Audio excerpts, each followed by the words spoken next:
네, 반갑습니다. 저는 청매자시민연대 사무처장 김재섭입니다. 네, 지역의 시민단체로서 상인분들께 연대하기 위해 연대 발언을 하고자 이 자리에 섰습니다. 저희는 중앙로 지하상가의 지속 가능한 운영과 또 여러 발생된 의혹에 대한 투명한 검증을 위해서 시민 참여 기본조례에 근거한 시민 공청회를 청구한 바 있습니다. 그러나 지난 8월 1일 대전광역시는 제대로 된 근거도 없이 토론회 공청회를 미개최한다고 통보해 왔습니다. 지역의 상인분들이 계속해서 어려움을 호소하고 계시고 또 여러 의혹이 제기되고 있음에도 대전시는 묵묵부답으로 일관하고 있습니다. 대전 참여자치민연대는 제기된 의혹을 검증하기 위해 한국자산관리공사가 운영하는 온비드에 정보공개 청구를 진행했습니다. 440개 일괄 공고된 2024년 5월 대전중앙로 지하도 상가 440개 점포별 일자별 조회수 데이터입니다. 저희는 정보공개 청구를 통해서 해당 정보를 확보했고 분석한 결과 상식적으로 납득하기 어려운 내용들이 있었습니다. 전 구역에 임대료와 관계없이 또 선호도와 관계없이 모두 균일한 조회수가 확인되었습니다. 무엇보다도 가장 의심스러운 것은 5월 27일 월요일입니다. 전체적으로 20회에서 30회 정도의 조회수를 유지하던 440개의 모든 점포가 27일 월요일 5회에서 6회로 급감합니다. 특정한 작업이 있지 않는 한 설명하기 어려운 것입니다. 상인들이 월요일에만 혹은 시민들이 월요일에만 조회하지 않는다는 것도 납득하기는 어렵습니다. 금강 이후 28일날 440개 점포는 모두 상승합니다. 균일하게 평균 20회 정도로 균일하게 상승합니다. 이것 역시 설명하기 어려운 부분입니다. 저희가 온비를 통해서 확인한 바에 따르면 해당 기간 동안 데이터나 전산상의 오류가 없었다는 것을 확인했습니다. 실제 조회수인 것입니다. 두 번째는 모바일 접속으로는 조회수가 카운팅되지 않는다는 것입니다. 요즘 많은 분들이 공고물을 모바일로 확인하는 것을 고려해봤을 때 여기 확인된 모든 조회수는 데스크탑으로 조회한 것입니다. 제기된 의혹에 대해서 투명하게 밝히는 방법은 매우 간단합니다. 수사기관이 접속 기록을 수사하면 됩니다. 만약 그 과정에서 특정 IP 혹은 특정 주소의 IP가 다량 확보된다면 그것은 시설관리공단 혹은 특정 단체나 개인이 이 공고에 대해서 개입하기 위해 의도적 개입을 한 것이라고 해석할 수밖에 없습니다. 수사기관의 철저한 수사를 통해서 해당 내용이 확인되기를 촉구합니다.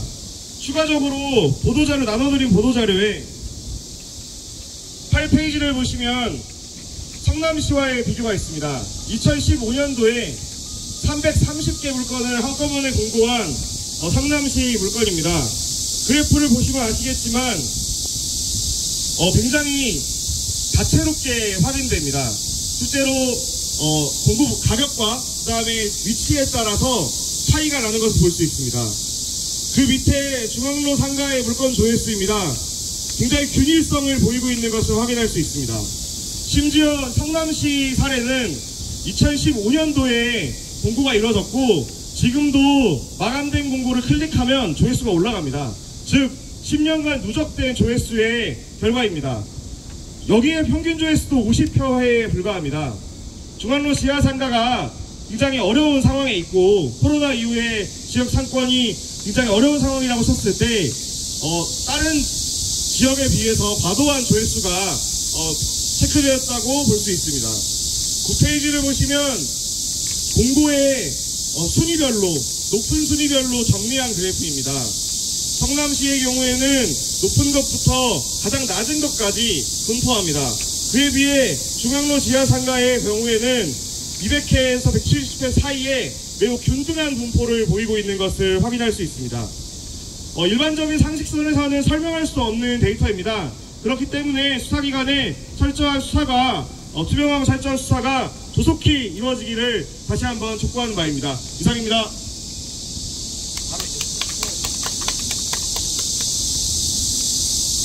안녕하십니까. 저는 이승현 변호사입니다.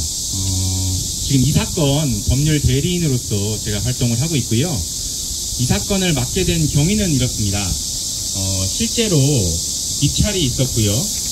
또 그 입찰 과정에서 지금 현재 지하상가를 이용하시는 분들께서는 본인들이 입찰을 받지 못하면 본인들의 생활의 터전을 잃는 상황이었습니다. 정상적인 입찰이라면 뭐라 하지 않을 것입니다. 그런데 통계적인, 과학적인 자료를 살펴봤더니 너무나도 의심스러운 상황이 있었습니다. 저도 사실 최초에는 이 사건을 맡지 않으려 했습니다. 왜냐하면 괜히 허튼 소리 하는 거 아니야 라고 했는데 막상 지금 가지고 계신 보도자료, 통계적인, 과학적인 근거를 살펴보니 정말로 우리의 하인, 공복인, 공무원이 시민의 생존권을 빼앗으려고 허위 조작을 한 것이 아니냐고 의심이 드는 상황이었습니다. 그렇다면 주인인 우리 시민들은 그 사실을 확인하여야 하는 것이고요. 그 사실을 확인할 수 있는 방법이 이 사건 형사고소밖에 없었기에 여기까지 이르게 된 것입니다. 그래서 기타 저희가 보도자료로 상세하게 설명을 했지만 기타 궁금하신 것이 있으면 언제든지 저한테 문의를 해주시면 제가 더욱더 상세하게 설명을 할 것이고요. 그리고 확실하게 이 내용에 대해서 정확하게 보도하여 주실 것을 진심으로 부탁드립니다. 이상입니다.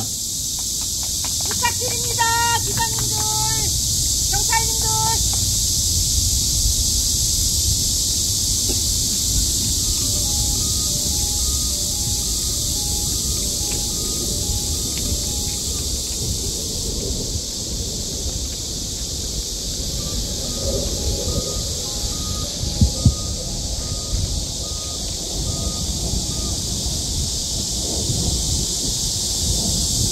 중앙로 지하상가 입찰 피해 상인 비상대책위원회 위원장을 맡고 있는 정인수입니다.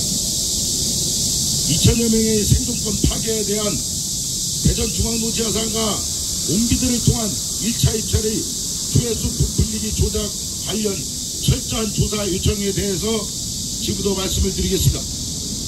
코로나19가 종료되자 상인들이 어려움을 배려하지 않은 채 대전 중앙로 지하상가는 타 도시와는 다르게 전통시장 및 상점가 육성을 위한 특례법 17-2를 활용하지 않고 명도 절차 없이 영업 중인 440개 모든 점포에 대하여 대전시에서 공개 경쟁 입찰을 강행한 후 입찰가를 올리기 위한 수단으로 조회수를 부풀리게 한 조작 사건입니다.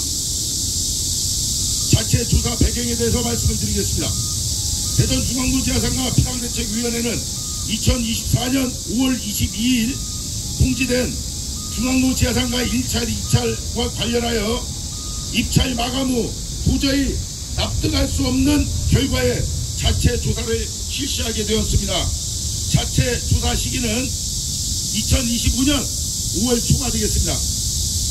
자, 첫 번째, 낙후된 구역과 활성화된 구역의 조회수가 비슷하게 나타났다는 점. 두 번째, 상인의 일반인은 입찰 공지 자체를 인지하기 어려운 구조였다는 점. 세 번째, 1인 1점포 입찰이라는 조건에도 불구하고 조회수가 과도했다는 점. 네 번째, 실제 입찰자 대부분이 기존 상인 또는 종사자였다는 점. 다섯 번째, 440개 점포에 대해 827명이 입찰에 참여한 것으로 확인된 점. 여섯 번째, 유찰된 50개 점포의 조회수도 낙찰된 점포의 조회수와 유사하게 나타났다는 점. 일곱 번째, 조회수에 비해 단독 낙찰 또는 유찰된 점포의 비율이 56%에 달한다는 점. 여덟 번째, 입찰 중지 가처분 신청이 마지막 날 기각되어 몇 시간 남지 않은 시점에 입찰에 참여한 상인이 너무나 많았다는 점. 아홉 번째, 상일들 간 장기간 형성된 친분 및 암묵적 합의가 있었던 상황에서 조회수가 과도하게 높았다는 점.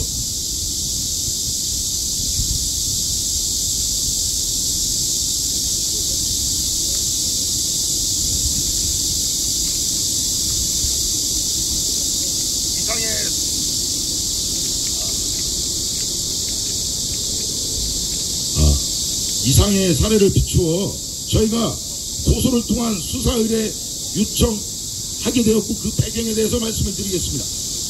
위와 같이 확실시되는 부풀리기 조작 의혹의 피해 당사자로서 입찰 의뢰를 담당한 대전시 주무부서에 조사를 요청하였으나 아무런 답변이 없었으며 시스템을 제공하고 관리 감독의 책임이 있는 한국자산관리공사 온비드의 개인정보 보호하에 익명 처리하여 진상규명을 요청하였으나 이 또한 공개할 수 없다는 답변만 되풀이되어 왔습니다.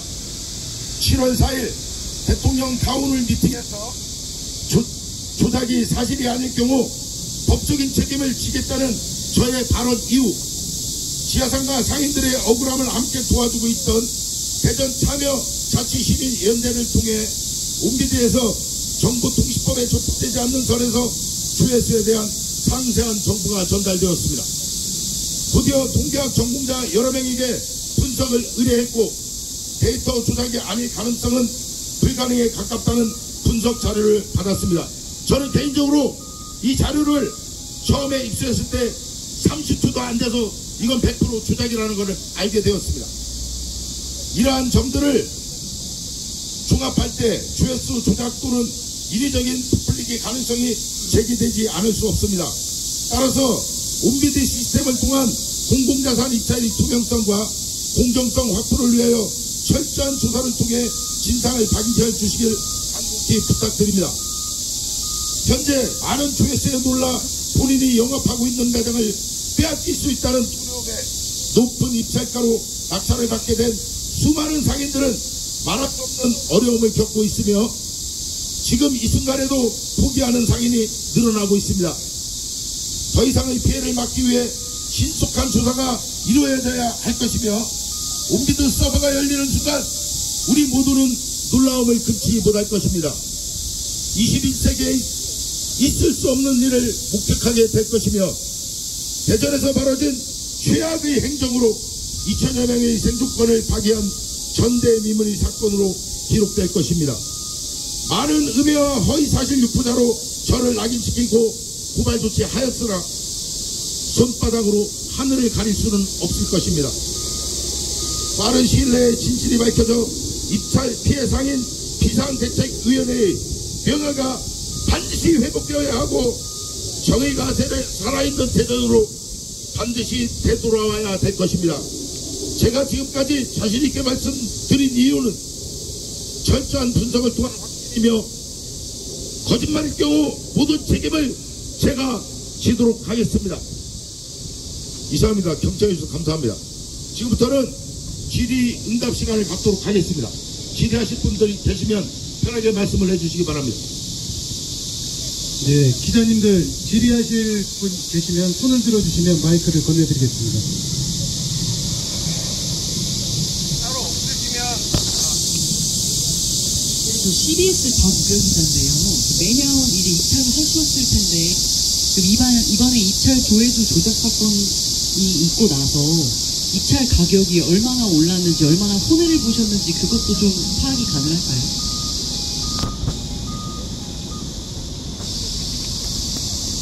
저희가 파악하기로는 1차 입찰 당시 약 이전 사용료의 230% 정도가 인상이 된 걸로 알고 있고요. 그 이후에 유찰된 점포에 대해서 7차 입찰까지 진행이 되었습니다. 얼마 남지 않은 매장을 입찰이 진행되다 보니까 거기는 더 많은 높은 입찰가가 되어서 저희가 예상하건대 현재 7차 입찰까지 마감한 시점에 약 280% 정도 예상하고 있습니다. 질문하실 분 있으면 말씀해 주십시오. 그리고 제가 이 자리에서 한 가지 더 말씀을 드리겠습니다. 2021년 역전 치아도상가 1차 입찰 진행할 때부터 저희가 수사를 할 겁니다. 최근까지 조회수를 조작했습니다. 이 부분도 제가 반드시 거짓일 경우에 제가 책임을 지겠습니다. 저희 정말 너무 억울합니다. 이렇게 공무원이 진정하겠습니다. 공무원이 조회수에 개입되는 것은 있을 수 없는 일입니다. 있어서도 안 되는 일입니다. 이것은 반드시 법적인 책임이 동반되는 것이기 때문에 반드시 책임이 따라야 된다고 생각합니다. 앞으로 그 부분에 대해서 조사가 끝난 이후에 저희 비대위에서는 철저하게 대응을 하도록 할 것입니다. 그 기자님들에게 추가적으로 한 가지만 안내드리면 지금도 온빌리에 마감된 1차 물건을 확인하실 수 있습니다. 실제로 좀 의심스러운 이유 중에 더 하나는 실제로 들어가시면 해당 물건의 번호에 따라서 이 지도에서 각자 확인을 해야 됩니다. 그래서 사실 내가 여러 점포에 관심이 있더라도 실제로 여러 점포의 조회수를 클릭할 만한 이유가 딱히 없습니다. 왜냐하면 가격과 위치는 리스트에 나오거든요. 근데 각 들어가 보면 똑같은 사진만 있습니다. 또 여기서 어디 체크가 되어 있거나 그런 게 아니에요. 실제로 번호를 내가 체크해야 합니다. 그래서 사실은 일부의 시민들이나 외부의 상인들이 관심이 있어서 클릭을 했다고 하더라도 440개가 균일하게 올라갈 만한 이유는 좀 찾기 어렵다는 점 다시 한번 말씀드립니다. 맞습니다. 더 질의사항 혹시 있으실까요? 조회수가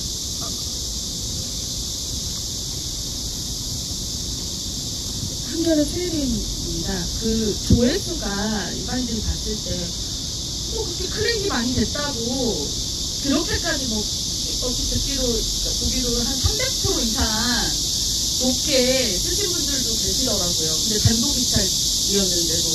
근데 조회수가 뭐 물론 뭐 평균이 150이 넘고 해서 그런 상황이긴 했지만 그렇다고 그렇게까지 높게 해서 쓴다고? 라고 의문을 갖게 생각하는 사람들이 있을 수 있거든요.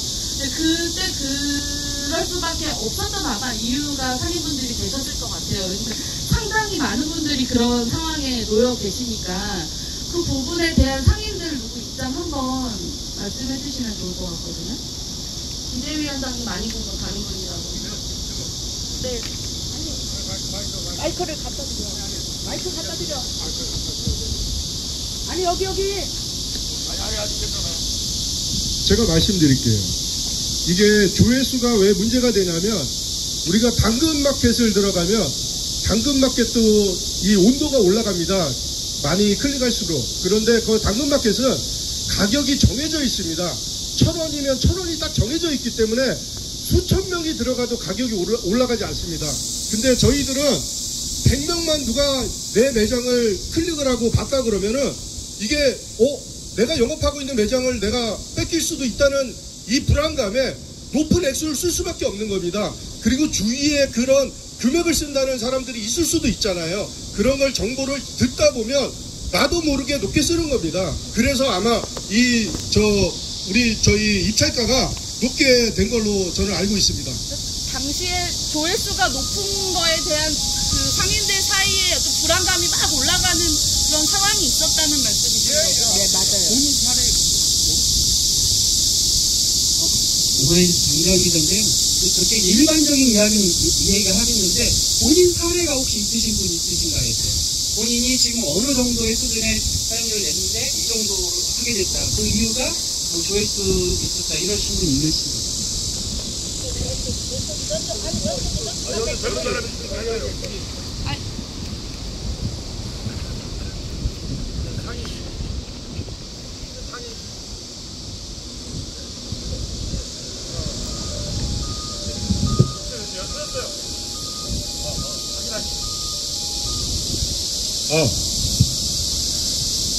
입찰이 일반적으로는 타 도시도 마찬가지인데 명부를 하고 입찰을 합니다.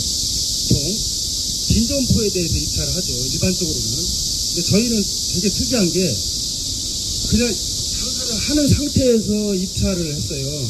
그러다 보니까 그러니까 영업 중인 매장을 입찰하다 보니까 입찰에 참여하는 그 영업주는 어떤 생각을 드냐면 여기서 떨어지면 그냥 나가는 거예요. 그러니까 조회수에 민감할 수밖에 없는 겁니다. 그래서 뭐 20, 30개씩 하루에 올라가니까 다 멘붕이 온 거예요. 이 상인들이.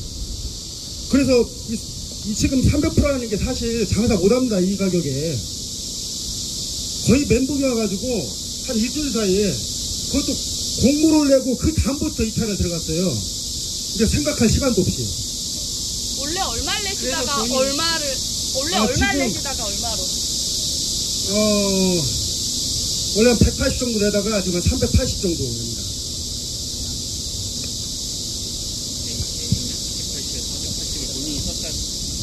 안녕하세요. 저는 지하상가가 시물건이라는 것조차도 몰랐습니다. 시물건이라는 거를 그것조차 모르고 21년도 12월에 그 물건을 샀습니다. 저 같은 경우는 샀어요. 일반 사람들이 이 물건을 지하상가의 부동산을 통해서 샀기 때문에 사고 나서 인테리어를 했고 2년 만에 2년 조금 넘은 상태에서 이 명도 절차를 당했는데요. 제가 230만 원짜리예요. 근데 2,100만 원입니다. 지금 낙찰이 2,100만 원에 된 거예요. 거의 1000%예요. 이걸 어떻게 감당합니까? 그리고 저 같은 경우는 2년 만에 낙찰이 떨어졌어요. 물건을 사고 인테리어를 한 가게가 이런 식으로 뺏겼는데 어디로 가야 됩니까? 그리고 이거를 어떻게 감당을 합니까? 낙찰가가 1000%가 넘었는데 이 낙찰가의 120%를 또 부과한다고 하니 이거를 우리 모든 사람들이 어떻게 감당을 합니까? 우리 가게 같은 경우는 메인이 아니에요. 메인이 아닌데도 그렇게 1000%예요. 근데 중앙에 있는 분들은 얼마나 높겠습니까? 그거를 알아봐 주셨으면 좋겠습니다. 하나만 이제 법적인 질문이 없으시면 대표 고소인과 변호인분들은 들어가서 접수를 좀 하고요. 상인분들에 대한 질문은 추가로 받도록 하겠습니다. 그러면 대표 고소하실 분들은 먼저 들어가시면 되겠습니다. 네, 또 질문 있으면 말씀해 주십시오. 그 높아